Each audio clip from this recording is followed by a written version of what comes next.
mentioned after the Indiana game that you love studying elite teams, and two of the things you've noticed about elite teams across all sports is that they don't give away plays, and also they're very selfless. What are the two other things? And my second part of the question is, how far along is your team in those four things? Well, I can't give away all my secrets, you know. I think the reality is that success leaves clues. Yeah. And, you know, I think just there's pieces of, you know, chemistry, there's work ethic, and, you know, just in terms of they're willing to do whatever it takes. There's a surrendering of the outcomes for the sake of a better process. I really don't think if you're an outcome-based team that you're probably doing enough in your process to create championship habits. And that's really what we're about, is doing whatever it takes to have the best processes. I asked our team today, look, if someone came in today and said, on February 18th, this practice, how you attack this, will determine where you end up. How would you attack it? What would your urgency be like? Because the reality is that's exactly what's going to determine that, is the people who can take a random February 18th day and treat it like it's the one practice that's going to determine everything. And if you're able to have that kind of mental focus and toughness, you got a pretty good chance to end up where you want to go. You've talked about command at length, and especially when it comes to that, you know, instant gratification that Yeah. we talked about. You know, as a freshman, she doesn't play much, red shirts last year. When you've needed her this year, you know, she's been able to contribute. Just, what does that say overall in terms of, you know, the type of player she is? You know what it says? It says that she has incredible character, and that she trusts that the work done in the dark will be eventually come out in the light, you know, and be revealed in the light. And it's hard. I mean, you can ask her that, you know, it has not been easy, and she has struggled at times to go, is this ever going to pay off? And, you know, she has, I mean, look, right now, I mean, if you guys could turn your cameras, she's out here working on ball screen defense. Who stays after practice and works on ball screen defense? She's willing to do whatever it takes to earn the trust in the areas that are going to lead her to where she wants to go. And I'm really proud of her. You know, the word grit gets thrown around a lot, but the definition of it is passion and perseverance over a long period of time, even when you're not rewarded right away. And she is showing so much grit, and it will pay off. Do you think her teammates are kind of learning from her habits, like what she's doing right now? Well, I think that the great thing about our team is we have, you know, almost all of our team with those kind of habits, which is why we're in the position that we're in.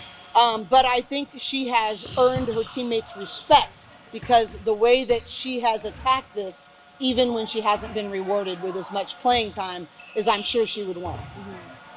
The players are talking about how you kind of empower them to have close relationships. Why is it so important for you to have players that are empowered in that way?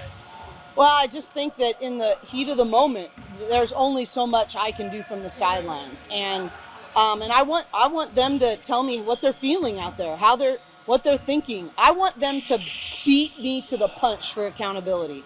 And if they don't have close, connected relationships, they're not going to have committed habits and confrontational moments where they call each other up. And, you know, I think that empowerment means I trust you too. And they have earned that trust. I don't give it over.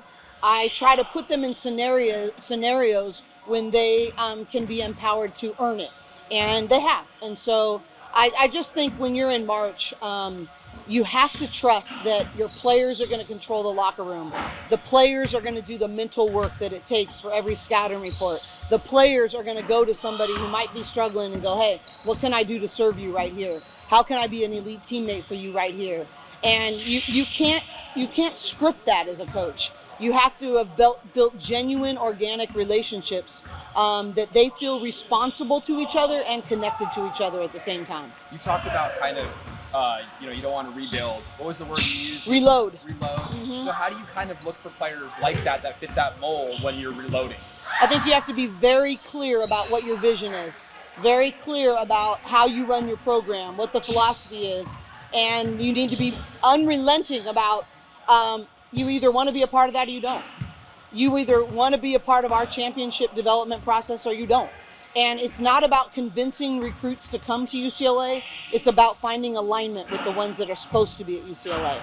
and that are aligned with our vision and our mission and our values. And so we are very strategic, and we're being very proactive about figuring out it's not just about the most highly touted ranked players or even paying the biggest roster. I mean, you're seeing it on both men's basketball and women's basketball, that it's not the biggest payroll that's winning. And don't be deceived, just because you're getting paid a lot of money isn't what is going to make it a great team. And so we are being very strategic about being equipped that we're ready to pay, being equipped that we're ready to compete at the highest levels, but never will that trump our values, our character, and what we believe our winning formula is. How do you try to advertise that, like that vision, those values? Yeah, well, I mean, I think that, your actions and your current players selling the vision is always the best, but we've been very proactive to say, look, we will not be a part of tampering. And even though a lot of people are, we will not do it. But I will make it known that, hey, this is what we're looking for out of the transfer portal. This kind of point guard, this kind of rim protector, this kind of character. This is what we're looking for in this reload process.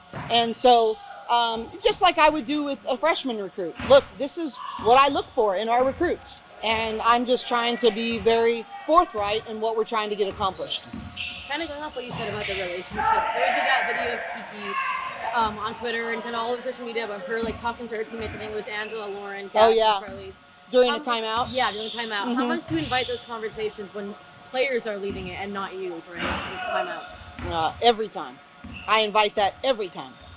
When you have, first of all, I haven't done my job if I don't trust in what they're going to say before I come into a timeout. I haven't been a good teacher or training them to where we need to go. They know. And so we really have always said we want this to be a collaborative process. This program is not about me. This is about teach, mentor, and equip these young women for their lives on the court as well as their lives beyond basketball. And so that's like a coach's dream. I invite that 100% of the time. And it's very rare that I would come in and be like, oh, I didn't like what they had to say. And honestly, a connected plan, even if it's the wrong plan, if they're connected and own it, then they're going to make it work. And that's what you got to have as a team that's going to find a way to make it work. You guys are undefeated in the conference. Half of that is traveling on the road and playing those away games in places that are very far from LA now. How do you think the team has adapted to that travel? Well, I think the reality is that we need to be equipped and supported and resourced in order to travel the best we can to put our players in the positions to be able to compete at the highest levels in the midst of that adversity. And our administration has done that. And that is a really key point, because it'd be one thing to say, yeah, we want to play in the Big Ten. We want to get that media rights deal. We want to be a part of the best women's conference in the country. We want to do all these things. But if you're don't have an infrastructure that sets you up for success, it doesn't matter. The second part is you have to say, your team has to know, they came here to be at a championship level nationally. And if that road is through the Big Ten, so be it. And the people that complain about the travel then are letting something out of their control affect the things that are under their control. And it's under our control to be elite, even though the West Coast teams have to make those trips 4 times and everybody else only has to make that cross-country trip 1 time. Well, what's more important to you, to complain about it or to find a way to overcome it and to be elite in it? And the reality is, the first 2 Big Ten championships, regular season, the first one was won by USC. And, and then the Big Ten tournament was won by us. So obviously the travel isn't holding us back. Do you think it's as simple as talent, or do you think No. there's more strategies? No, I think there's tons of strategy. Everything from how we do nutrition, to how we do sleep, to when we travel, to how we travel, to how we prepare and periodize our weeks.